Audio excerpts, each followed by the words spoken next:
Munyemerere rero nongere mbwire abarokotse jenoside yakorewe abatutsi nti impore.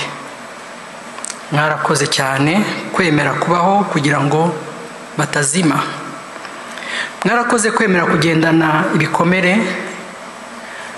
tugafatanya twese kubaka u Rwanda batabonye, tubavukiramo bagakuriramo, bagakomeza u Rwanda rwunze ubumwe.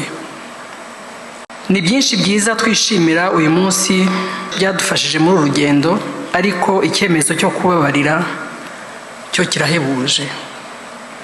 Gutanga cyangwa kugira imbabazi ntabwo ari intege nke, ni imbaraga zikomeye z'umutima, n'ubutwari bwo kwanga, guhera ku ngoyi y'urwango ruhoraho rubyara inzika.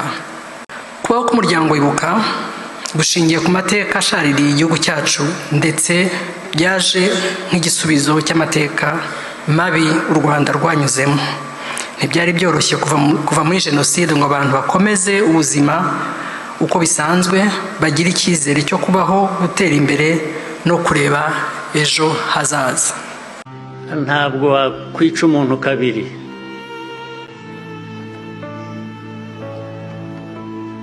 Ubigerageje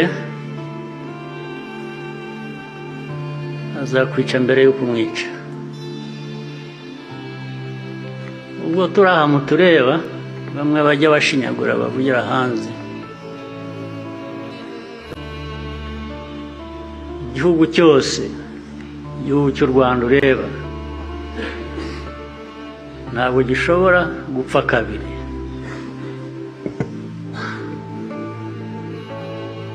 Mbere yuko wakwica u Rwanda azakwica.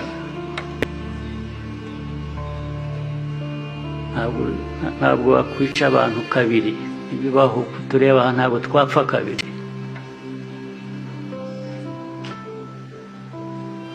Ari twe bakuru, ari abana bacu, ntawe uzabica kabiri, ntibishoboka, ntabwo byakunda. Ngira amatsiko yo kujya kumenya nterekana yuko yenda haba hari uwunzi urimo aturacyara atakwiga ati ye baba we ati zana